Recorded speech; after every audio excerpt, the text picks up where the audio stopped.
Sige na matagdungog kanino na kita ang asin sa kalibutan. So kunting ulan na makaspanon dili usin pa. Kay asin man data. Matunaw mo ng asin kung maulanan. Sumasabot ang binubuan na. Kaya yung siya asin data. Ang pasabot dili man na may pasabot niya sa asin. Kabalo ta nga asin timpla na sa kalibutan, makapasyot na sa kalibutan. Mamaya na. So kita ang asin diri sa kalibutan. Nga kung sabton, ang ihang ingon ka ba nga, o na-curious ko nga, kung ang asin daw mawalaan sa kaparat, pwede ba nga mawa ang kaparat sa asin? Na kung ang asin, di ba, kahit wala din ang expiration date, ba, mabalik ka asin, wala ingon dito ang apis before, mga day. Di ba, kaya wala? Ang asukar, mawala ang ihang matamis, di ba, kung susupon na sa sakwan, pero ang asin mo na, kaya usap-usap na kaliwang na. Nakaanang ba, nga usay, kasabot niya daan, gumawad na ng kaparat. Na kung sayang sa atong parasutikon, hindi pa siya gumawad na ng kaparat ang asin. And by the way, ang asin, sa panahon ni Jesus Christ, aling ang mga panahon, nung sa tila nga, ang common nga gamit sa asin ba, the most common use for salt in the ancient world, in places with a hot climate and low refrigeration, was as a preservative. So, sa una yun, ang pinakagamit, kayo sa asin, kay para pag-preserve, nakapas ako na, mamot yan yung mga bata karon, nakapas pa rin sila, kanang wala, ang nahin mo'y karni, wala mo'y ref sa inyo ha, maasinan na lang, pali madaot. No, yan, uban na yun, mamot, yung kaning mga panahon, sa mga bata na, yung mura, nakutiguan. So, kanang mga nagsunod sa mga karon ba, kung nakaaging mabamaging anak, one time, dito kami sa Binapor. Naligot kami. So, punta na ako sa isda na sinabaw. Grabe na akong sabaw ba? Grabe na akong sabaw sa sinabaw na isda. Then, pagka napuno na lang akong sabaw, higop din ko. Pag higop na ako, kapit ko na yung parata. Sabi, pagmahal na ako. Ang luto ko sa na. Patay, sa bukahan yung magurutan. Kaya naman, kaya kato nila isda, ginaasin na nila, kaya matigulang naman to sila. Wala sila yung ginaasin nila. Ang tawag nila ito kay tinaban, pero dyan mo tanahon. Pero mo na pinakauna, kumbaga sa una, ang pinaka-common na gamit sa asin para sa pag-preserve. Dagan may kagamitan sa asin, pero mag-focus na tayong puno nga preserve. Sabot mo tayo preserve, no? Para dili siya madaot, imong i-preserve. Para magpabilin siya, imong siya i-preserve. Kana. So, muna yung gamit sa una, sa panahon ni Jesus Christ, muna yung pinakagamit sa mga asin, especially sa mga lugar na dili mag-size. Gawa sa ito mag-size na lugar, eh, hindi na kinahanglan ka nga mag-asin para ma-preserve mo ang kung saan mo i-preserve. Kaya kung na kayo sila dito, dili padahon. Nga. Kaya kung imo kung ibuwad, deform sa siya, malahin mo sa iyang forma. Pero kung asin mo, ma-preserve mo kung saan iyang forma, asuga mo para.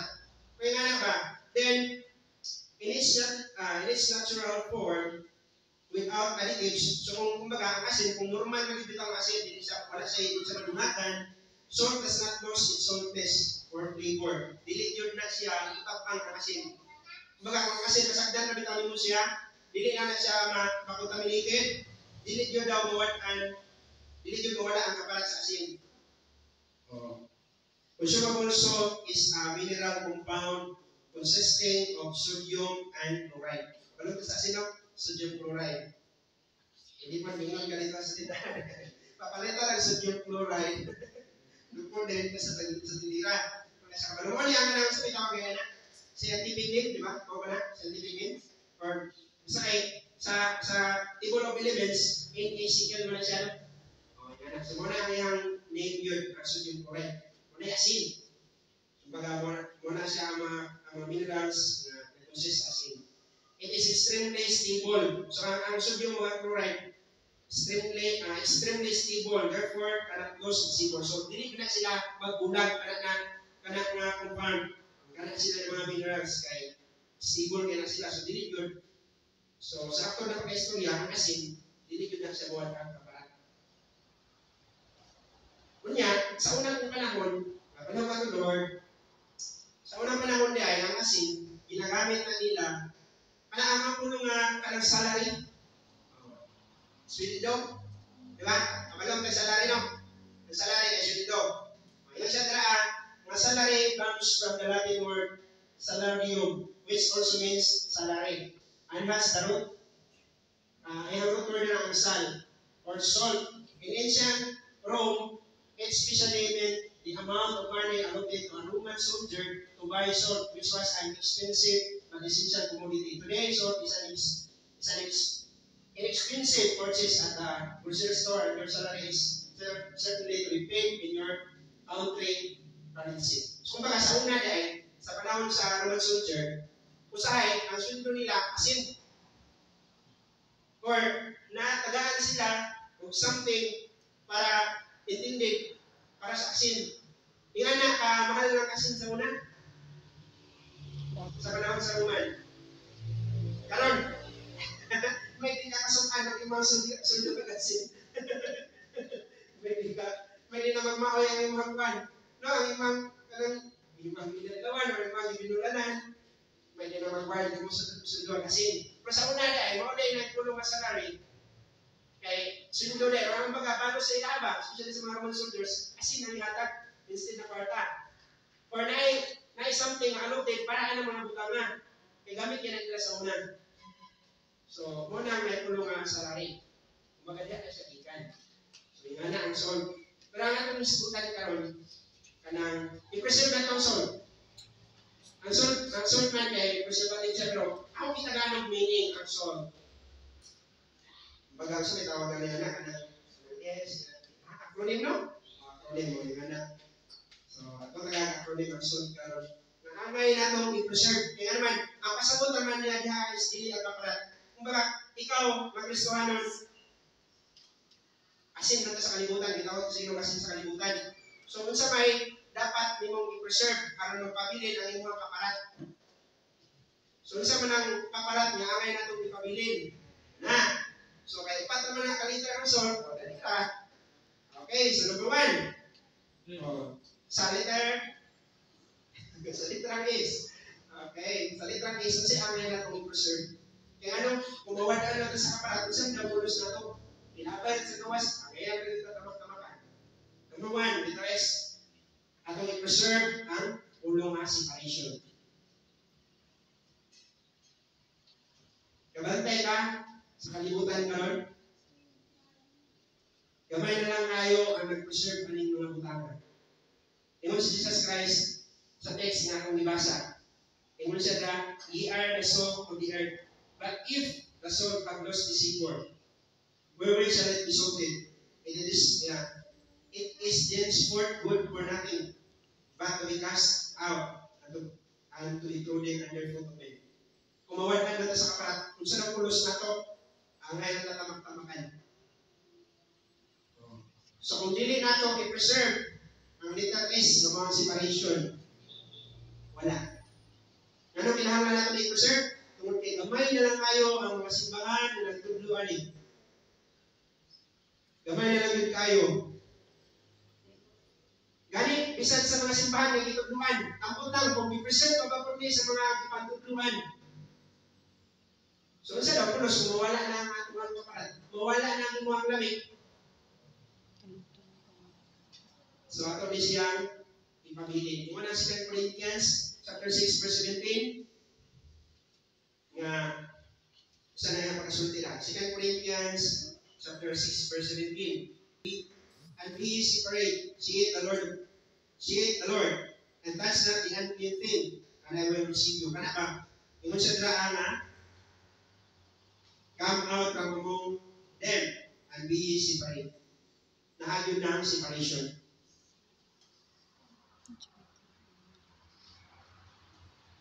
Bisan pa, may untang nakakadali sa kaliwala sa daot kay nga kalibutan. Kaya ang kalimot na silot, ikuha yun sa Ginoo. Kaya yung i-separate out sa sulong at gumura. Kaya naman, kung ikaw ang kasindir sa kalibutan, dapat ang yun na ato nang i-preserve ang separation. Dapat yun na naagay yung kalainan sa ato ang mga Kristohanon. Ang separation, asa na? Una sa ato ang apparel. Sa atong mga, kumaingon yung tugang apparel, something that clothed or adorned. Dili lang na siya kaysa imong sinuotan. Kung dili sa kung giunsa, kanang unsa imong yun sa imo pag-adore ng mga kagalingon. Like for example, sa mga lalaki, yun sa imo pag-beautify ng mga kagalingon. Nakalimsa-lims pa ka, part na siya draan. Ato nang i-preserve. Asin mga sa kalibutan. Asin yun tayo, walang Ginoo. O, iwan siya nga, ye are the salt of the earth. So, dapat nga, i-preserve na ito. Kadaghanan na labas sa baptist karon. Nambot lang. Kabalo na tayo kita, di ba? Kabalo tayo ng Deuteronomy 22 verse 5, nga ang babae hindi magsulog sa mga sulgot sa lalaki. Ang lalaki hindi sa magsulgot sa mga ano ba? Insa na lang kahay nagpabili na karon. The woman shall not wear that which pertaineth to a man, neither shall a man put on a woman's garment. For all that those so are abomination unto the Lord thy God. Kahapon, nakinakitaan niya yung people. Wala siya masampit sa buhay. Nag-certain siya. Kung nalilingon, aman mo! Kaya ako tanong itatod ba? Kaya muli ko alam po rin sila. Wala na. So yun na, kung mapalayo ko sa Ginoo, hindi na yun natin ma-preserve. Ang letter A sa episode. Sayang. Ayaw kalimot na when we talk about real baptist, na yun na distinction. Na yun na yung kalainan. Inumduman tayo na kung tinuod ka nga baptist, lahit yun ka sa uwan. Naan yun kalainan. Alam, gusto ko kawar dili, basta kay iwali yun na siya. O, naan yun tayo kalainan dapat. Hindi lang sa mga kan, sa mga forma. Hindi lang isa sa mga practices. Dapat nakita. Makita mo tayo ka dito sa pista, pero wala na pista. Nangukay. At least. Or makita mo tayo sa lispuhan, nag-usap sa ganito. Gagabihin naman na. Ay, pag-indag. Nag-usap ka dito. Nato ko, pero wala ko sayaw. Nag-usap ka. Nangita ko kung bisa yung mga Christian yun na dito. Kaya nga, saan mo mo? Sa practices ba? Dapat ako i-preserve nga, musiparit yun ta. No, magbilay gusto sa itong unod. Maratang yung tinguakon, madili na kayo. Madili gusto sa Ginoo. Sa ibegan kayo, hindi ko sa so pahit yun ang gusto sa Ginoo sa ato ang gusto. Pero kung obey ta sa iyang gusto, wala yun ang igutan sa Ginoo ang malangalakot ta. Para yun ako na sa kahapsay sa ito ang kinabuhin din sa kalibutan. Inumduman na ito, ang kinabuhin Kristohanon na ay kainan. Ang itais pa ni Jesus mga nakakataon na ilan. Diba, nailan dito sa Jericho? Nga na nakasunod na spy. So, yun sa ito nakag-spy. Kung spy ka, dapat dito ka mahilahan. Kaya naman, natinod na Kristohanon, natinod na Diyos, na yun ay kalainan. Lahit yun ka sa uwan, kung lahit yun ka, kung magpalahit yun ka. Sa'yo man kung kilain, kung magpalahit yun, kaya marag-enjoy ka ba? Ba? Kung magkaroon ka lang, asyan sa, lain mo sa kayo mapalibre. Kung sa panaliyaan, kita rin yung nakabalo, pero tinugduman na ito, dapat lahit yun ta sa uwan. Ayaw yung sundok, bahala daghan ay sila, hindi man pasabot niya kung asa ang majority mo na yung sakto. Na kumbaga, daghan sila lagi yung anak, so sakto na yun ako na yun natin noon. Tinuhin. Kaya tinuhin na sa Bible, wala pa man nagikuha. So, pabilin, nagyakot anak, para hindi sila mo pabilin. Amen? Kumanta ni Ron. Pabilin kita. And then amen. Sige na, verse 2. Letter A. Nangatapang mapulong na nga adherence. Kung na siya, to give support or maintain loyalty, to be devoted in support or allegiance. Ano po ng adherence? For example ba? Tayo nagay ka.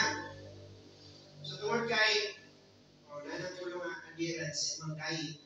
Bisan pag grabe pagkaon ra, bisan ka mukhaon ni naman. Kanang matinud-anon kay ka ba sa imong tungong, sa kung sa imong tuyo.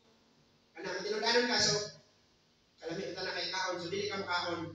For example, si Dudong, na sa itong sige pa silang pan, panulo ka, anula. Nag-instang yung pinignit. Bisan pag grabe ka lang sa pinignit, hindi sa mukhaon. Kaya mo jogging sa gitsya. Kaya na ba? Mauna yung kulong adherence. Kanang matinudanon bitaw ka sa kung unsa ang rule nga imuhang gisunod. Tinudanon kay kaniya. I-preserve ka na. Ang atong pagkabatinud-anon una, sa Ginoo. Kumusta ang mga relasyon sa Ginoo karon? O ano daw nga gusto paano nakabugnaw sa pagpangalaga? Nakadugay nakabugnaw kay ano? Ibiyahan niya ang prayer. Ibiyahan niya ang Bible reading. Kana jud, mo gid rason nga ano man gusto paano nakadugay murag dili na kayo ganahan. Wala na may basa-basa. Ay, ano mo good? Mao na, like for example, mag-isip ang relation, mag-uba ang relation, kaya ang pinakarason na no, kaya dili, mag-uba una ang communication. Dati na, una mag-uba ang communication, then alisa kayo ng inyong relasyon. Baga sa inyong conversation, magbangit na kayo mo, mag-uba na ang inyong conversation.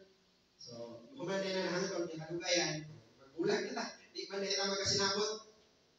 Anak ba? Di ako na masugod ang problema sa communication. Di ba?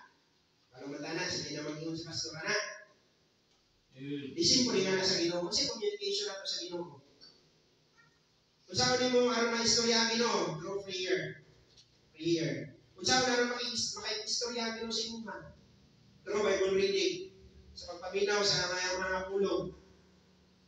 Pero kay gibiyahan ka ng naso, paglarangan, nagbuba na nga ito ang communication sa Ginoo.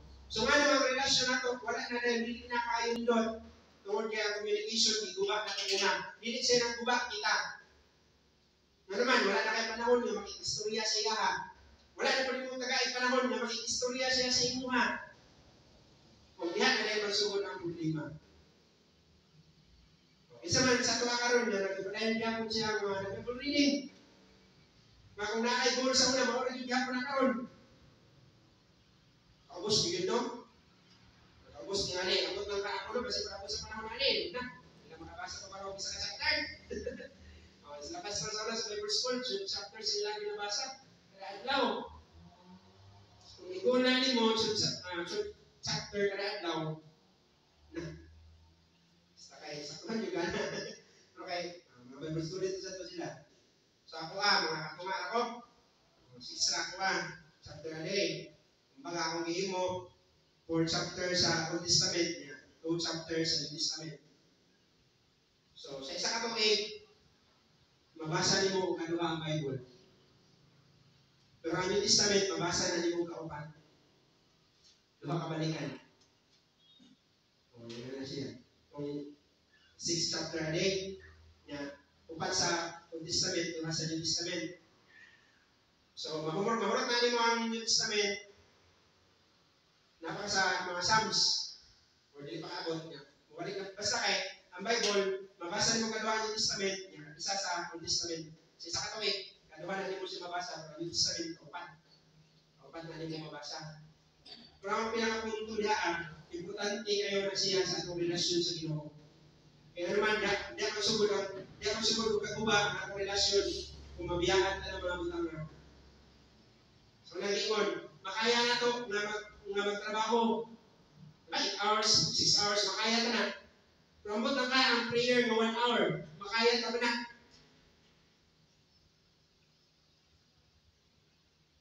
No? O, straight lagi natin mong trabaho ang unang ka adlaw sa ibog simana, pero ang Domingo, hindi siya straight. Ay, mukaltos yun.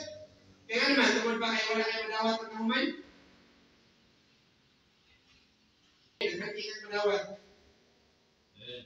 Siguro wala kayo madawat naman sa simba. Pero kung tinuod ka ni Andy para maghimaya sa Ginoo, naagin kalipay, may padala sa Ginoo mo ha. Naagin ang kalipay sa kasing-kasing, nakapanood yun ko, malinayin mo na explain. Na malipayon ka ba, mulit ka na mag-isig. Pero kung supak na kasi makasing-kasing ang pag-anay, konsult yung pinikulit. Hindi nyo lang mag-enjoy. So, bisan ka na lang, ang kalipay, hindi nyo na mapalit.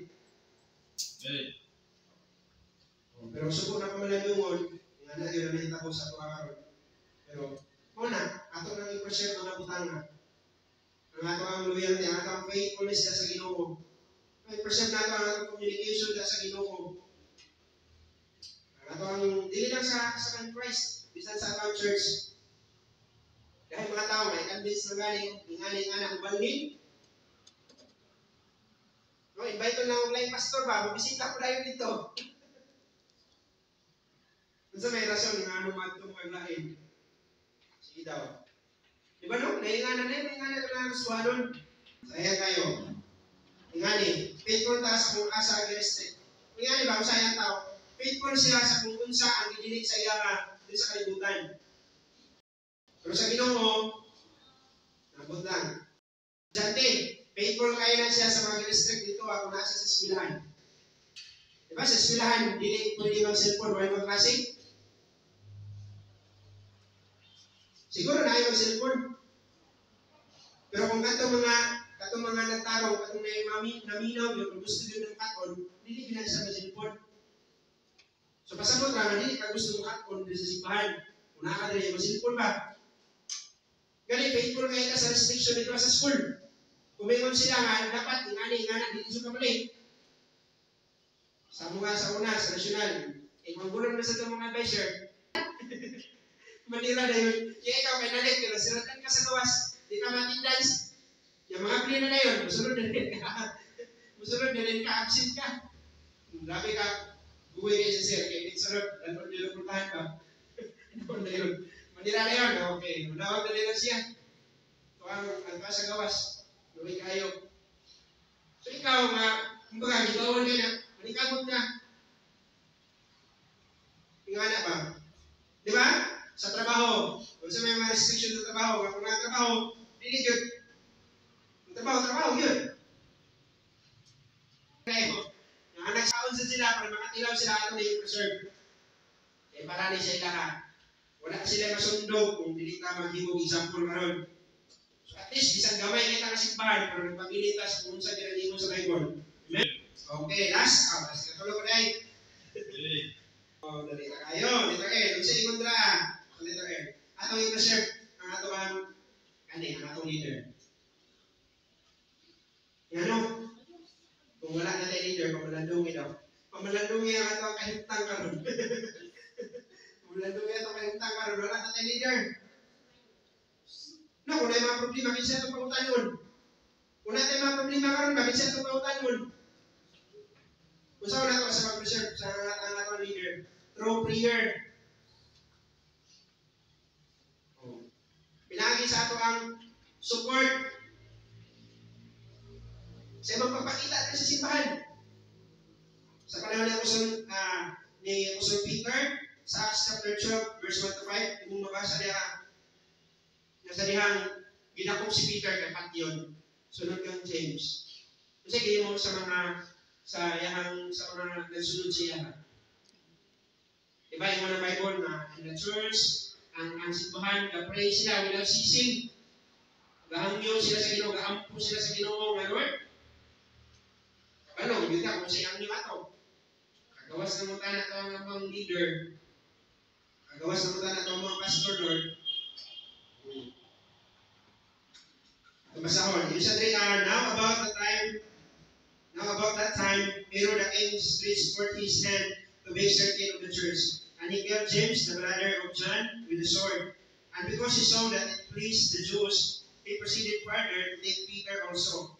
Then were the days of unleavened bread. And when he had apprehended him, he put him in prison, and he delivered him to 4 battalions of soldiers to keep him, intending after Easter to bring him forth to the people.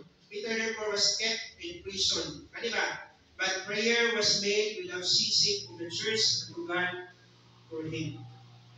Apan, ang simbahan, ang mga kakauhan, nag-ampo sa walay unong ngadto sa Ginoo para sa iyahan. Kabalota kung siya nahita mo ani, ipagawa si Peter, ipadadaan siya angel sa Ginoo, ipagawa siya sa prisuhan, sa milagro nga pamagi. Na leader, kay mano kung wala na leader? Ba yun? Ako ba yun kayo kuha ng leader? Sa atong Kristohanon, ako kayo part ng leader sa atong kinabuhi ng Kristohanon. Pinunduman na yun. Mawala yun ang lamig na ato mga Kristohanon kung manawat ang atong leader. Sure yun kuha na. Sa mayahay, mura yung 1 Thessalonians 5 verse 25 na pray for us. Iampo ba yung palibog? Brethren, pray for us. Tabang na itong prayer. Ako kaya nagtabang yung mga moral support. Ang panahon, magwala yung pastor na nakitaan ka na lang, ang lingkod, lipay ka na siya. Ang kalipay sa pastor, kaya naayos sa bimper. Hindi mo ko pastor, pero mabalo ka na. Kaya naman, malipay ba sa ito, makakita ko ninyo, hindi ko pastor ko. Kung tinuod ka nga, kanang nag-pray ito, malamang ka nga, pastor nag-pray. Kung tinuod ka nga nag-pray sa mga kaigsunan, yung makita na mo sa simbahan, malipay ka. Nakagyo diyan ang kalipay sa pastor, pero kung di natin nakapreserve, kaya nagpasagad ta, wala natin sila suportain. Wala. Apil at mapiktuhan, kabantay ka sa kahoy, mabadlong ka, nagsipay. Mag-uulsan siya. Pero kung nagtarong ka, makita sa leader na ang iyang nagitugduan at learn yun, nag-cut-on, nag-apply. Nag-apply siya, malipay siya. Kung yung away, ang leader mag-ignan. Pero siya may tabo kung makikawat, kung mukaan yun ka, muaway yun ka, piniti sila. Sa panahon bitaw ni Moses, sa diyan ko, kaya nagkramador kayo sila. Ingon sila, dili lang itamuan hadya, kaya dili, mura na daw tag, mura tag, kapan-kapan, sa ilang tanaw sa tuang. Katong nagpadala siya gispay ba? Muna, nahitabo. Ningon sila nga, dili tamuan. So, sa diyan masuko ang ginoo sa ilaha, dili, kaya muha, sige, pamatyon tamo, wali. Nagkidat ko, 20 mataas na makasunod na naong yung promise na yuta. So, diyan ningon ang ginoo, nasuko ang ginoo sila, ningon sila nga, muha ito ta, musubin na ta. Bisag wala nag-iingnan. So, nahitabo, napatyan sila. Kaya naman ko yung mga nag-lead ng mga, nga na ba?